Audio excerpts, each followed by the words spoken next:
going on, guys? Happy Wednesday to all of us in here. Well, it's probably a Tuesday for you as we're releasing this episode. You know what time it is. You know what day it is. It's actually day for Chit Chat Series, which happens once a month with the ones and only Tony and Dezi and myself. What's going on, dudes? What's up, buddy? I want to be on this more, actually. You know what, TC? We should actually start asking for residuals, right? Right? We should. The moment that my podcast starts making money, I would totally be up for that. He's only going to send you a bottle of water and a t-shirt, and they both say Planos. He's going to be like, checks in the mail. Must have gotten lost. Yeah. It just says, you're welcome. Here are your royalties. Yeah. For every episode that people listen to. But yeah, that's cool. You guys been watching the Olympics this past month or so? Dude, I've been watching it like every day. You know, I don't have cable, so I only get to watch obviously the Instagram like snippets or like you know, I'm like the cheap guy that doesn't want to pay for cable. I just typically kind of catch the like the Google like little video kind of like stuff on Facebook and whatnot. Dude, this is the first time that I'll say this out loud. Like, Xfinity pays for itself only during the Olympics because they have like 5 Olympic channels.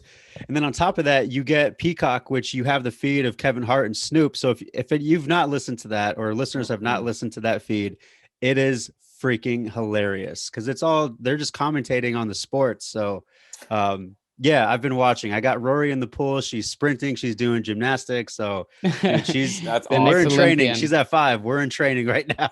The next Olympian. Put her in, coach.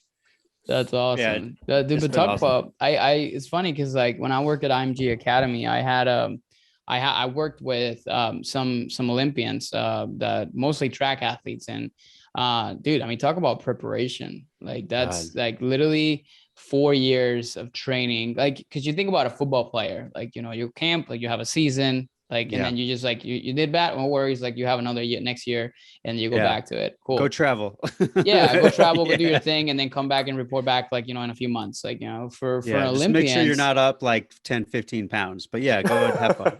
You're good. They usually do, but Olympians, it's like a nonstop preparation for one day. Like, or like maybe 2 days or 3 days, depending on like your whatever it is that you're doing. So I remember that because I was like, you know, seeing some of these like track athletes, and I did one workout with them and I almost died. Like, and that was like a day-to-day thing for them. I did like a track workout and it was just so brutal.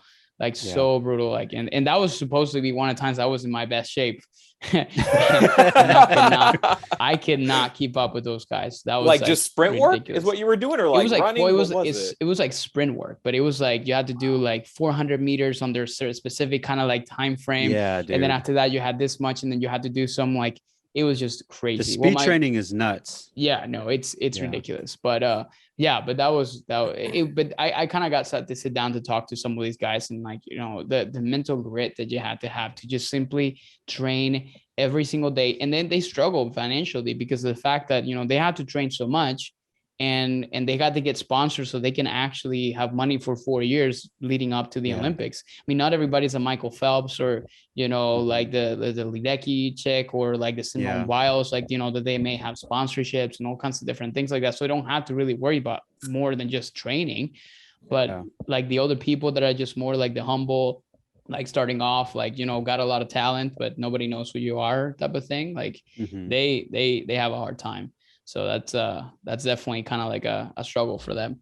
But the reason I bring it up though is because I know there's been a lot of like conversations about mental health in that arena, and it's mostly because of that gymnast Simone Biles. And I'm gonna be honest, at the first, like my first impression was like, what is this chick doing? Like that was, and I felt bad in a way because then after reading and understanding exactly what it was, because the first thing I saw was like my mindset was just wasn't there. That's the first thing I read. And I'm like, you know, and people talking about, like, you know, you just prepare for like 4 years and then you're gonna like, you know, leave your team hanging like that. Like, you know, what is that? Like, you know, you're called the GOAT, like blah, blah, blah, blah, blah. But I started it made me think, you know, like what kind of like goes into the minds of these people. So I figured at today's topic, we can talk a lot more about kind of anxiety and that kind of mental toughness that you sometimes need to build and develop. And how does that actually kind of translate into the day-to-day lives that we live? and how does that anxiety or that mental grit and toughness sometimes we have to really strengthen every single day for us to do the things that we have to do. But what were your thoughts on that? I just kind of want to like get your idea on or your opinion on when you saw that. I personally was the same as you, Andres. Like at first I'm like, what is she doing? Like, do you think Michael Jordan, the GOAT, or Tom Brady, if they get to the Super Bowl, they're like, you know what? I'm going to sit this one out. Like, wait, what? The team relies on you. Like you are that centerpiece. And now something happened. And I remember when I first heard it was like an injury or something. I'm like, oh, this is BS.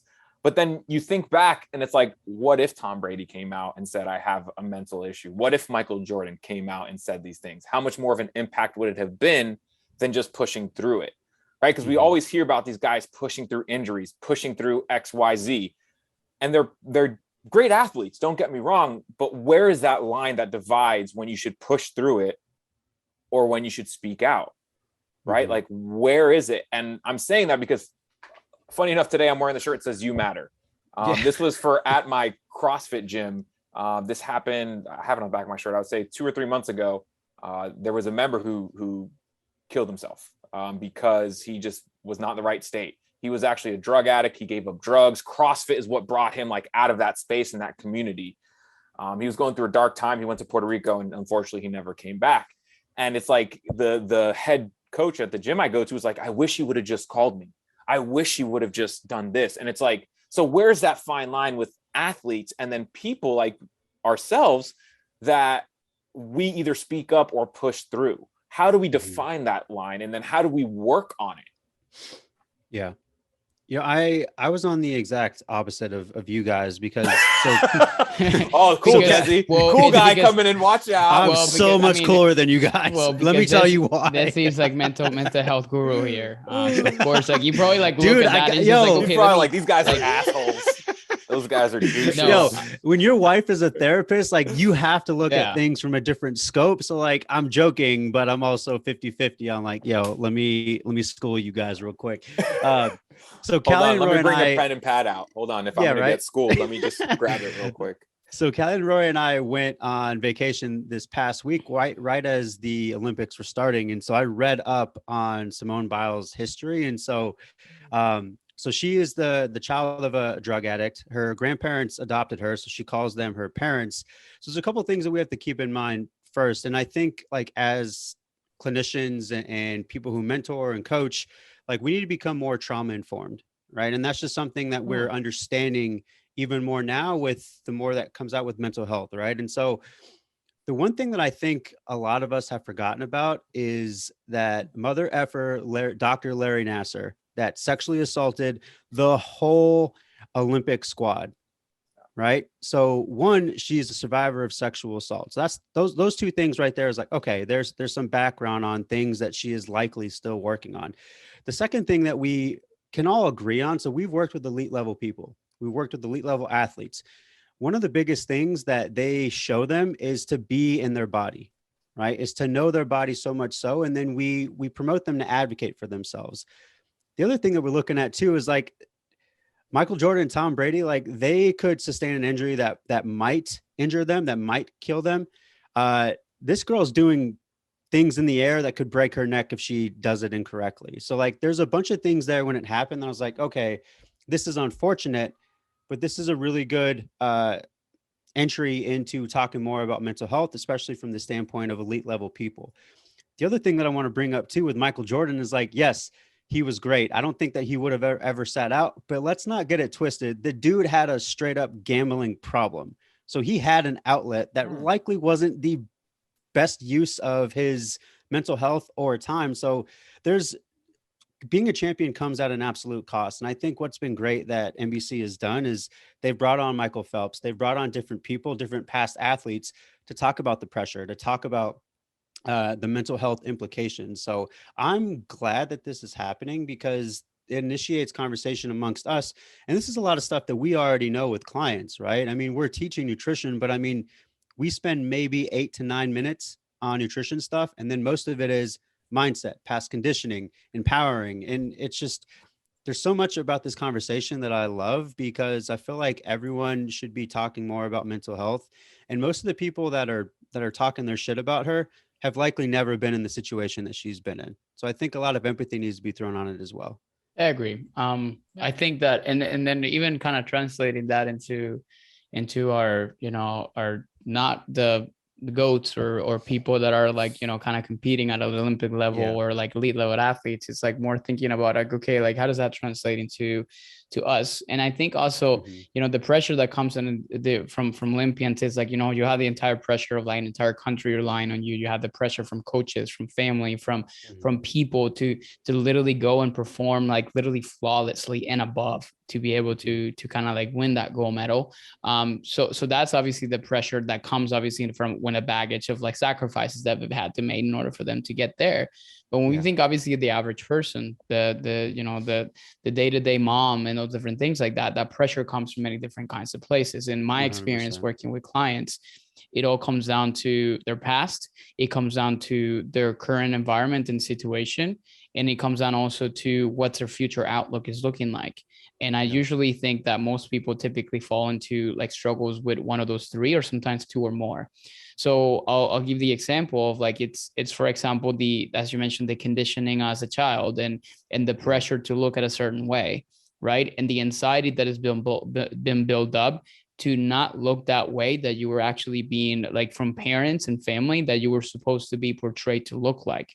Right. So that's obviously the bigger one. Latino families, right? What's the first thing that abuelita tells you when she sees you? You either gain weight or like, hey, mijito, like you actually kind of like, like, what's like, and it's funny because like, Latino moms and no offense to on any of you guys is in the end, but because they don't do it as a bad thing. It's just more of a cultural thing, right? What's the first thing they tell you? Like first thing they look at you, they look to see obviously how much weight you gain. If you look great, they don't say anything.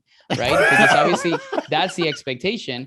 And then on top of that, like, what's more ironic, it's like you go to obviously their houses and like they stuff food down your throat. Right. It's like, okay, what did you want me to do? Like you just told me that comment on your body. You comment. So again, like that's obviously conditioning from you were a child. That's a cultural thing. Again, it's not malicious. It's just like the way that, we've been brought up, Dude, real quick. I this client I started working with, it just brought up this story in my head of what you just said. So when he was younger, he always had weight issues. And when he came to the US, he went to a water skiing camp in the panhandle of Florida. And he was learning how to do that so he can get a scholarship and come to school here. Well, he was living with his uncle at the time because his two cousins were doing it and getting a scholarship.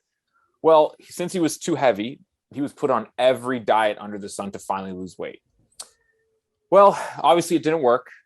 He pretty much quit water skiing, was going to be sent back to his country to go live with his parents because he was with uncle the whole time. And his uncle, who had been force feeding him like just salads and whatever, said, you know what? It's your last night. I'm going to make you your favorite meal. So it's like your last night here. You can just go home. What do you guys think this uncle made for this kid? I don't know. Burger, pasta. Okay. Desi, pizza? what do you think? Another salad? I don't know. He made him a big ass salad. And he said, you can't get up from this table until you eat the salad. Wow. The kid had to eat and throw up right in front of the uncle. Uncle said, I don't care. Keep finish the rest of it. And then he left home. When he told me that story, I was like, holy crap.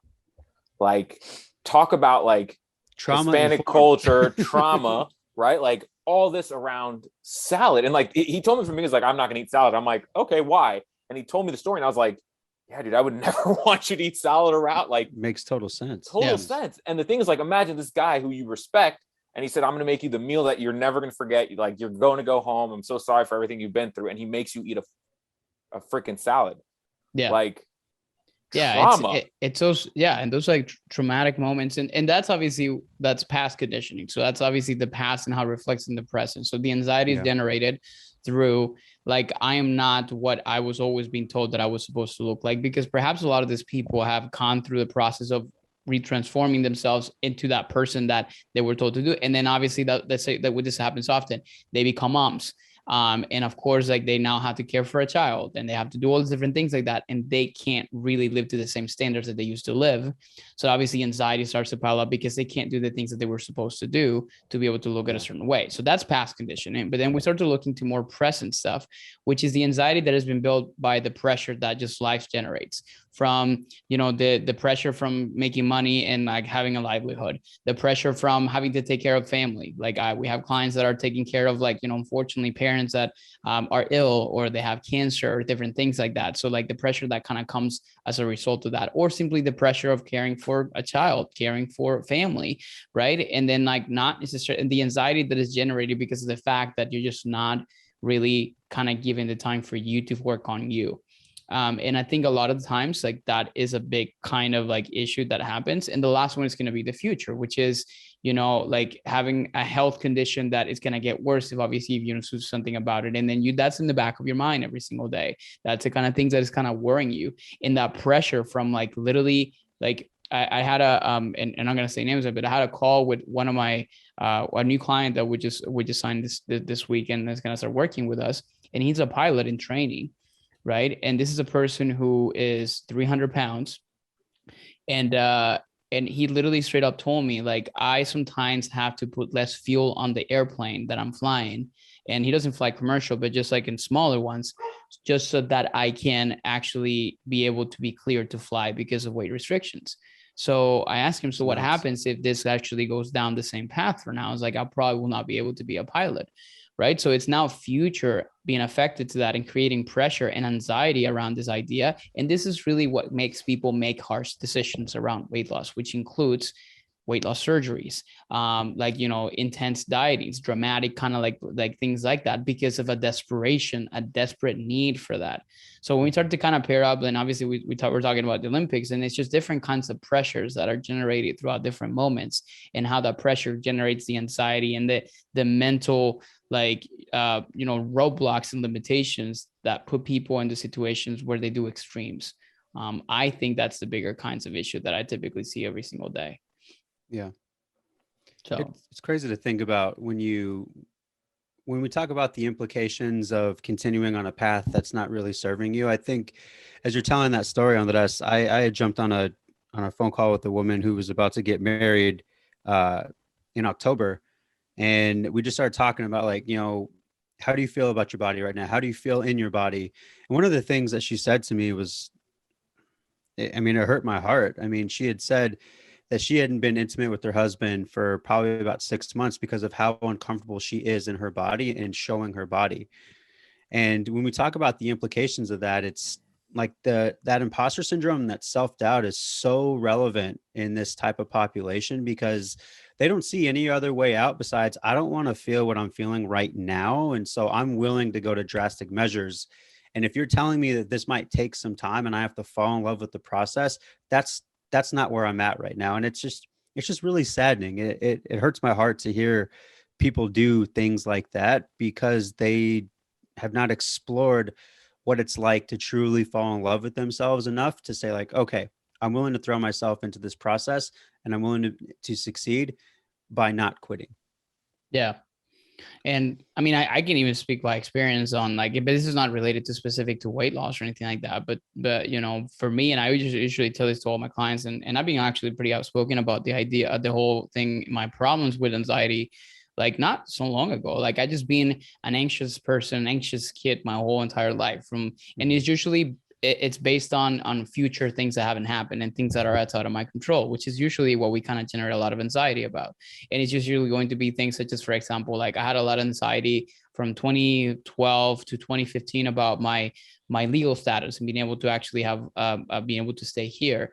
Then at some point it was more about strictly about finances, you know, that it was more about like, you know, having money, like, you know, the scarcity mindset, like not having enough to be able to do certain things. And to this day I still kind of have some of those, like, you know, kind of struggles. Like, you know, I see my bank account and I don't want to see it go down because I'm afraid that things are going to go away or different things like that. So it's that kind of conditioning that kind of happens from my past.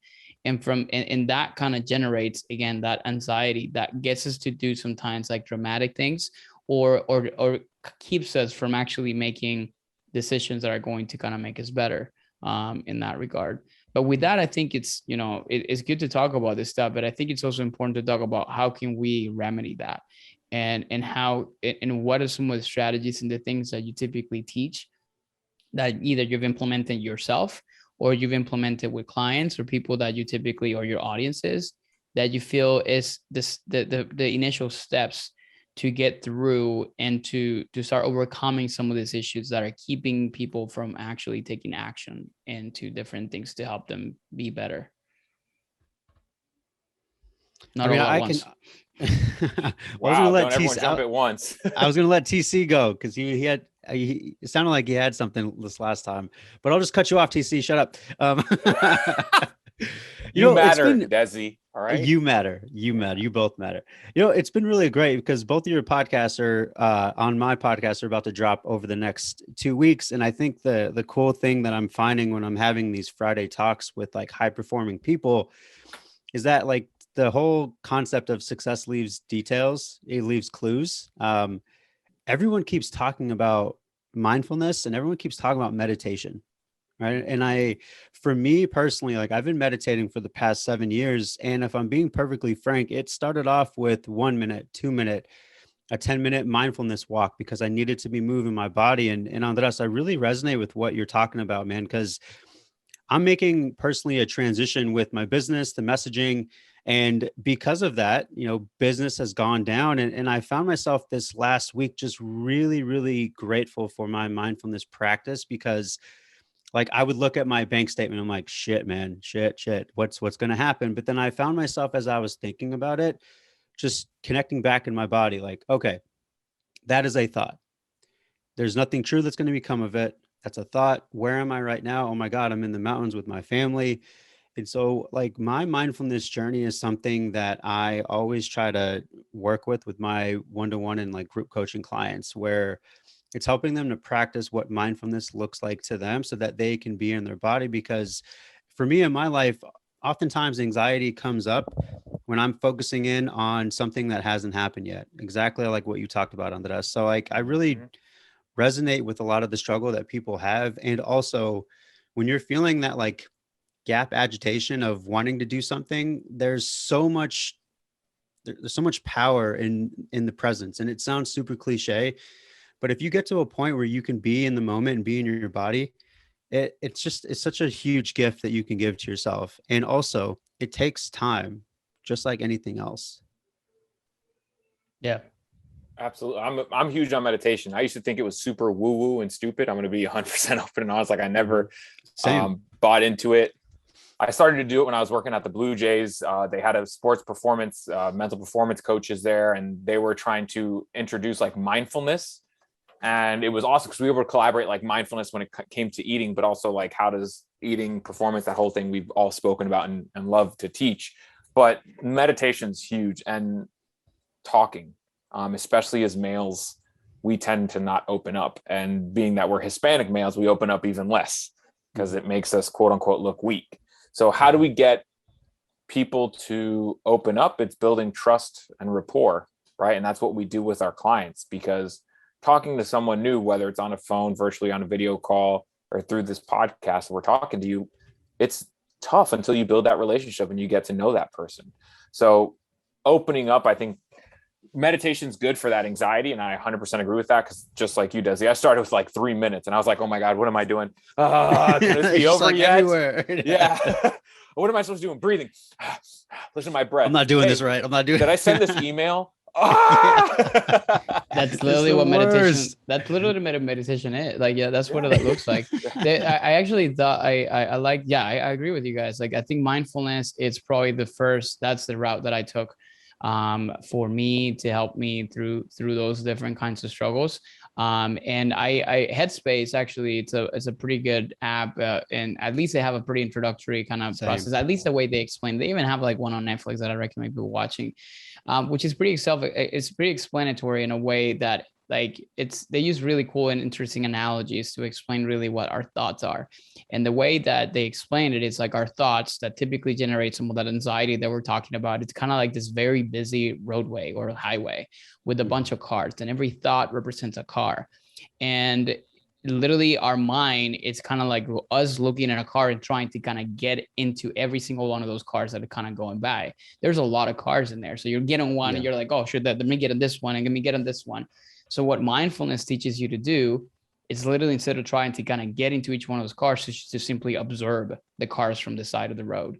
And that when I started to really look through that, then it's really helpful, because one of the things that we do in our coaching program is like, to people, I tell us like, I want to make sure that the next 4 months we're spending them like asking yourself questions, reflecting on why you actually do the things that you do. Like, why did you have to go for the second serving? Why did you have to go for like this specific kind of snack that you always go to? Because it's about reflecting, because it's more like kind of like an ingrained thought. And usually mindfulness kind of helps you understand when you're making those decisions, but it helps you actually take a step back from that. So that's why it's so important. And I agree. Like, I thought it was like super woo at the beginning, and still people think that about it that way, because they think that you have to be a monk, and this is what monks typically do. And I'm kind of like happy that it's been kind of talked a lot more about, because now it's actually becoming more streamlined, or like more mainstream, I guess is like the word I'm looking for. And now more people are actually doing it just naturally.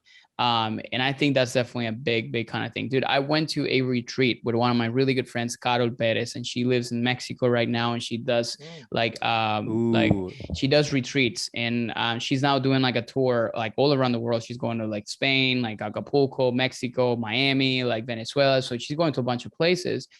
And literally, it's like, it was a day that I will not forget in my life, because it was very woo-woo. It was like a spiritual retreat, right? We're talking about like doing static dancing like weirdos, like, you know, in the like 3 o'clock in the afternoon. But it was something so freeing and so incredible. And it was the best and most incredible experience I've ever had, actually diving deeper into my soul. I honestly cannot describe it with words. When people talk to me about this stuff, I'll be like looking at them, be like, shut up, man. Like, maybe the way that you but this guy's like crazy, you know. But it was such a, and I was gonna record a podcast about this, and I never did, but it was such a transformative experience to really connect with that inner part of your soul, like that we talk about the soul and we have no idea, but what mindfulness does is helps you get closer to that. And I feel like once you do that, then you kind of like silence that voice in your head, that ego voice in your head that tells you all these different things of who you are and who you're not, and who you're supposed to be and who you're not supposed to be, and the way you're supposed to look like. And to me, that's, if people learn how to tame that voice, and how to like, and I usually tell my clients, like, give it a name, you know, whatever you want to call it, Pedrito, Panchita, like, you know, little Karen, whatever you want to call it. But it helps you, because literally that's the voice that creates all these different kinds of toxic thoughts. It's kind of like the toxic friend that you really still hang out with, because you're just too afraid to hurt their feelings. Yeah. But you know that person is so bad for you. That's exactly who your ego is. So I just have a question for both of you guys, I guess. How do you teach your clients to stay in that moment? Like, so for you, Andres, that retreat was transformative. I'm sure all of us have been to a conference that's been transformative. We've been to something that's really helped us, but how do you keep it present even now?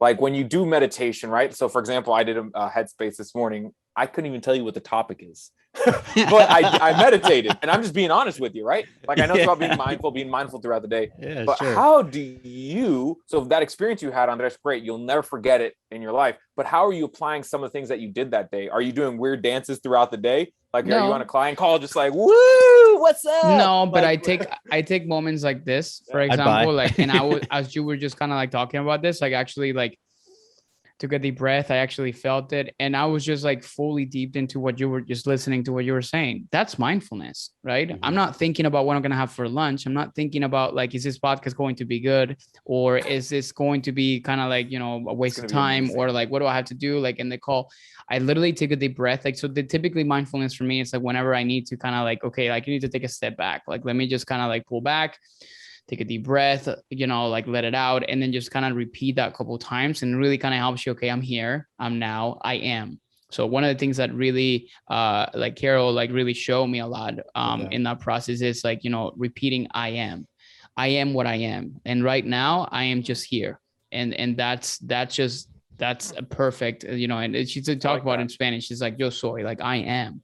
Like that's just that's what are you? I'm just am, like that's just the reality that exists right now in your life. So that to me has like been like an incredible way, and it's not perfect. That mindset is like a muscle. You need to work at it.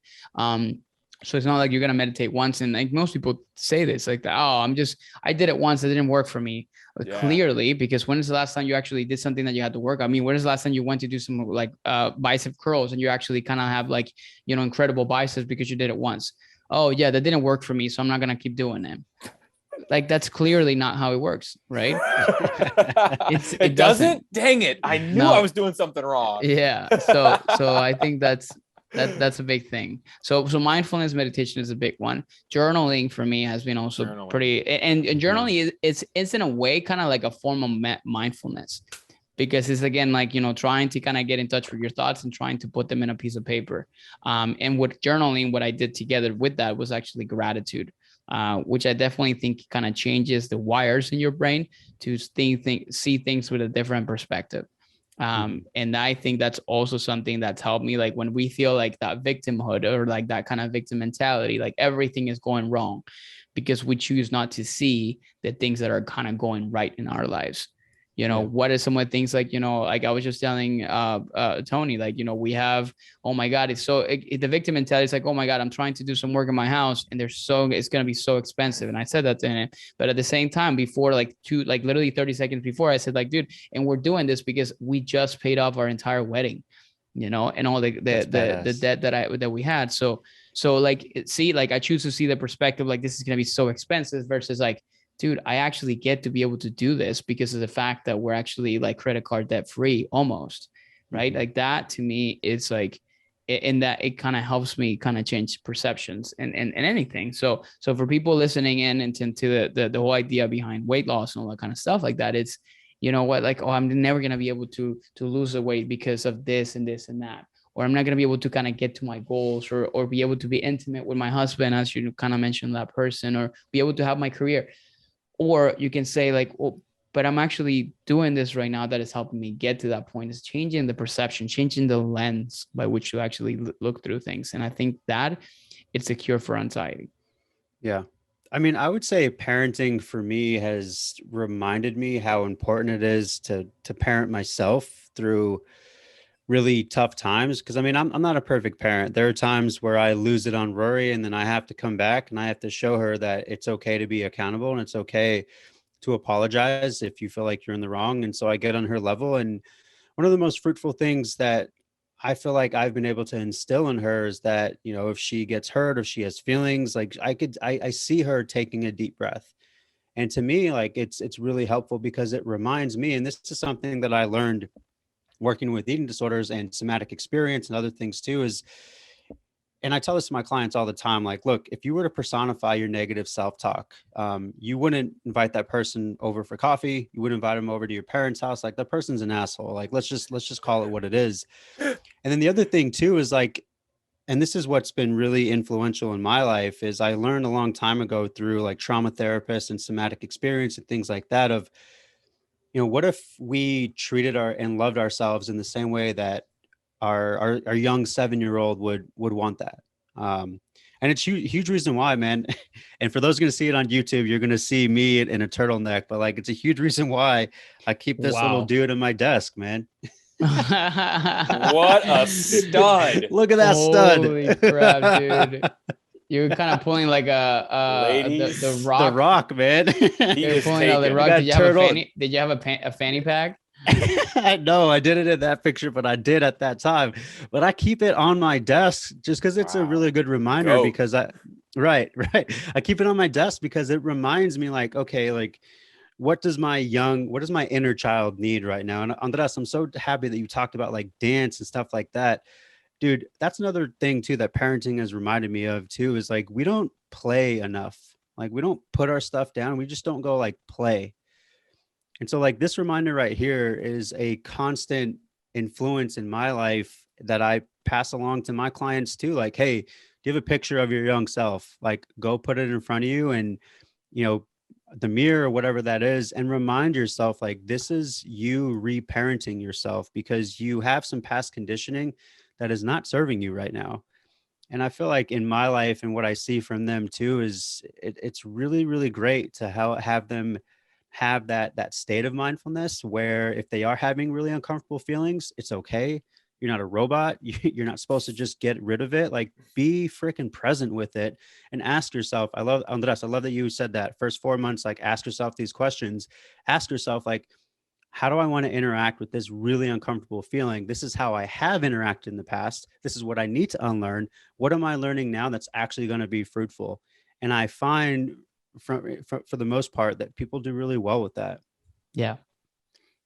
Yeah, it's deep work that you kind of have to do to be able to understand. And most people think that, you know, the whole problems that they have around like their goals and nutrition, they're superficial, you know, like, and they keep using superficial solutions for that superficial problem that has a very deep ingrained kind of like cause, right? So so it's not really it's not attacking the cause, it's just attacking the stuff on the top, right? And then like you can probably kind of shave off and like, you know, improve some of that stuff in the top, and then after that there's still that kind of inner thing that's still gonna come and bite you. And I think that's a bigger problem that most people like kind of like have. But the problem is people, you had to accept the fact that you need to change that before you do that, because we can't do that, you know, as coaches.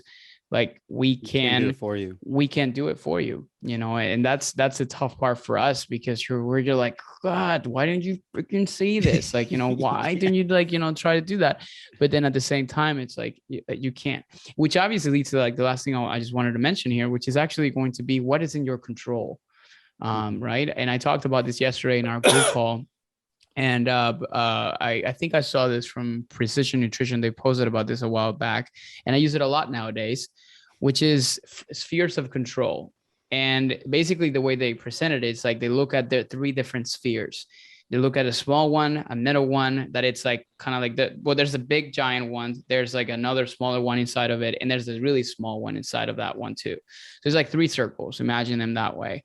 And the smallest one is literally dedicated for the things you can control in your life. And the biggest one is for the things that you can't control. And the reason why it's bigger is because there's a lot more things in your life that you can control versus the ones that you can. And you typically create anxiety about those things that you simply can't control versus the things that you can. So the best example I give is in the middle one is just more of the things that you have some control over. Right. So the best examples I can kind of give is like, you know, road raging, right? Which I'm an expert in, which is like you get pissed. Are you really? Well, I just get mad and I just like just yell and yeah, I do. I give the whole like you're doing great in life. I give them a thumbs up.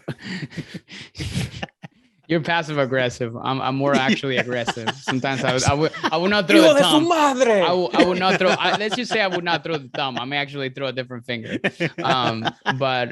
But the thing is that I can't control traffic, or like, for example, you get stuck in traffic and you're going to be late for something. Like, you know, you can't control the traffic, but you can't control how early you leave for you to be able to kind of, you know, adjust for those kind of situations. Yeah. Right. And there's so many different things. And the biggest part of it too is like human interaction. We can't control how people react to things. We can't control how people say things, but we can control how we react to them and our perception of situations. So that's a bigger kind of thing here too, that it's important. And then the last kind of like tip that I'll give you guys listening to this is like, you need to start to understand and make a list of the things that you feel are in 100% your control and the things that are not. And if more of the things that you typically worry about the most on a daily basis is in that bigger fear of like the things you can't control, then that's where you need to start to let go of control of those things too, which is the biggest kind of struggle that we all have too. Of being fearful of letting go of control because we're afraid, you know, and that's a normal thing. Fear, and it's a very big kind of like issue that happens, and people they don't make a change pretty much. Dude, I love the acronym of FEAR, false evidence appearing real. Ooh, that's a good one. Every single time I hear that, it's like, oh crap. I'm like, false evidence appearing real. You can't give Dezi credit. That's been there. You can try, but Michael Scott. Michael Scott appearing real. Michael Scott. Tony Castillo said it. All right. No. That's a good one though, but that's a pretty good one. Yeah. Nice. If you stick around, he might have some more. Dude, knowledge bombs. Let's go. Knowledge bombs all day. But yeah, man, but we'll just do a quick recap. So as far as like tips and strategies that I think we kind of talked about, some for people listening so they can kind of take it away. So one, mindfulness and meditation practice. This is something that you can start. You can start slow. Really good resources for that. We do recommend apps, things like Headspace. I check out that Headspace documentary that is on Netflix. Is really good, and it kind of explains this a little bit more. Calm is a really good app as well. Headspace. Those are really good options where you can get started on that. I think the second thing we talked about was journaling, specifically gratitude. And in gratitude, what it means is just simply like, what is one thing that you're grateful for? What is one thing that is really happening in your life that you should be thankful for? We talked about what was the one that you said, Dezi, about like finding a picture of your younger self? Yeah, man. Little kid. Yeah, reparenting yourself. Reparenting yourself. Go love your 7-year-old. Go find a childhood picture of you and love that little kid. You know, that little kid needed safety and love and all the things we need as adults now, but none of us really freaking talk about it. So like, let's just be real with one another right now. I think that's been one of the most influential things that's happened in my life. Yeah, that's a good one. We talked about the spheres of control, which is obviously understanding what's in or outside of your control. And I think we just kind of like briefly kind of talked. Well, it wasn't really kind of like a strategy, but the one thing that I will also say in terms of like managing anxiety, I totally blanked on it. I literally just had it. Shoot. We talked about it, but I don't remember exactly. We didn't really kind of set it up as a strategy, but I definitely think this is helpful. It'll come back to me, I promise. But for now, you mentioned obviously mindfulness teaches you that, and then breathing. Andres, you talked about breathing. You know, the power of literally breathing through your nose instead of through your mouth is so crazy. So like, I think, but I think we can even like turn that into like a fifth, which is actually it's more being playful. Like, I think like that's a big thing. What I learned in that retreat that I did was, you know, like, you know, people were like, so like, what am I doing? Why am I dancing? Like when there's like, you know, this is like in the middle of the afternoon, we're not, but you go to a club and you dance because obviously you're conditioned to think that that's a place where that's available and that you can do that without judgment. But why can't you do it when you're just like at home or when you're just like, you know, in random places? And people would deem you crazy because that's a societal standard and what kind of believe. But it's okay to be playful because kids don't really kind of give a crap, right? They still do it. They still ask questions. They still do all that kind of stuff. So that's the main thing. I remember what it is. So that fifth one is definitely going to be playful. So I'll give you a sixth one, which is going to be totally forgot it again. Okay, yeah. I no way. I was like, dude, for real? It's messing with me right now. giving a name to that ego brain of yours that continues to give you toxic thoughts. And literally like asking, questioning the decisions and the thoughts that person typically kind of tells you, which is you. It's just that kind of ego brain of yours that kind of keeps telling you that. And just observe what that person is trying to tell you and why those things are actually happening. So you got 6 strategies that you can go and implement right now. Again, the biggest things about mental health and anxiety, like, you know, overcoming anxiety, is that you have to work at it. It doesn't happen overnight. So you have to put the effort and you have to want to do it and understand that you do have not necessarily it's a problem. It's like, it's an issue that you have to deal with. So that you can actually have a better lifestyle, better nutrition, like that gets better when you focus on those things. Anything to add, dudes? No, I mean, this stuff is all really important. It's all stuff that we all choose to work through or choose to neglect, but it comes back to get you at some point. So, you know, I'm glad we're talking about it. This stuff is really important. Yes, sir. Well, want to thank you for your time. And as usual, thank you for a great episode on the Chit Chat Series. For people listening to this, make sure that apparently this is actually one of like the most like kind of downloaded episodes per month in our podcast. So are you serious? Well, I don't know. I'm just thinking because a lot of people talk about it. Was maybe perhaps because like there's more than one person sharing it besides me. 3 good-looking dudes. Why not, dude? Yeah, you got 2 dope co-hosts, man. I don't know, so, man. But if you're watching this or you're listening to this right now, make sure you screenshot it and share it on social media. Make sure you tag us so we know that you actually enjoyed it and this is actually something helpful to you. if there's not anything else to share, we'll see you guys on another Chit Chat series in a month, and obviously on an episode probably different with a guest on with myself on next week, next week's episode of the Nutrition Blueprint podcast. Thank you guys so much, and see you next.